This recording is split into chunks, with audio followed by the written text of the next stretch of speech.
साथी संचालक साथी विभिन्न बाएं बाजू के संगठनों और पार्टियों के साथी, भारतीय किसान यूनियन के साथी और महिला साथी।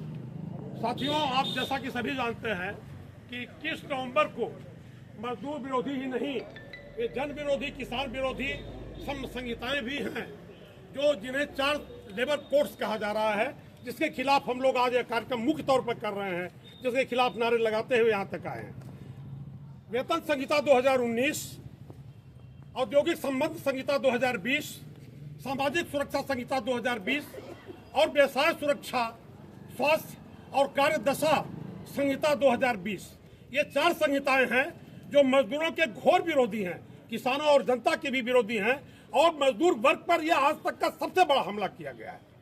इसलिए मजदूर वर्ग के विभिन्न तबकों का काम बनता है किसानों के साथ सहयोग करके और तमाम सहयोगी वर्गों के साथ सहयोग करके एक ऐसी लड़ाई लड़ने की जरूरत है जो लड़ाई यहाँ के एकाधिकारी पूंजीपति वर्ग यानी बड़े पूंजीपतियों, बीजेपी और आरएसएस के गठजोड़ को जो फांसीबाज की ओर बढ़ रहा है, उस फांसीबाज की ओर बढ़ रहे इस गठजोड़ को धूल चटाना है।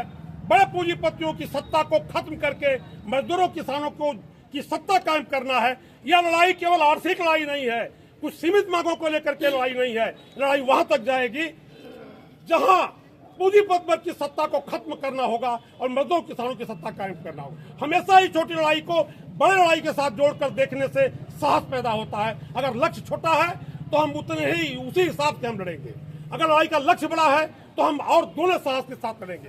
दोस्तों, किसानों का भी जो मामला है, यह अधिकांश साथी जानते हैं, जो उनकी प्रमुख मांगे हैं वो है एमएसपी के गारंटी का कानून बनाना।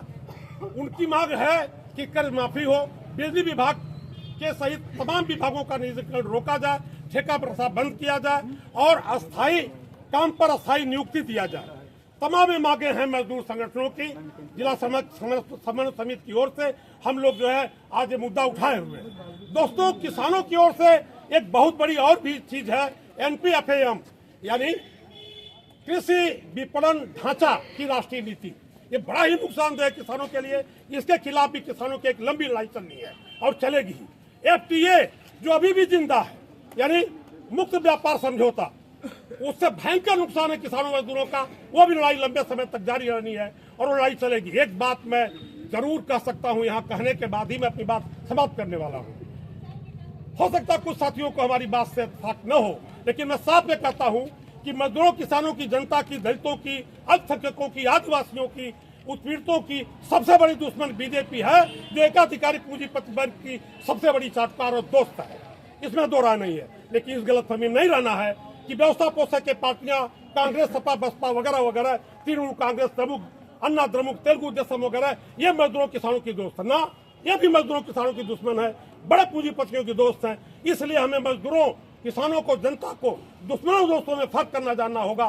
तब हम आर्थिक मांगों को लेकर के शुरू की गई लड़ाई को एक उस बड़ी लड़ाई के साथ जोड़ देंगे, जो लड़ाई अंत में बड़े पूंजीपतियों की सत्ता को खत्म कर देगी। धन्यवाद। इनकलाब जिंदाबाद।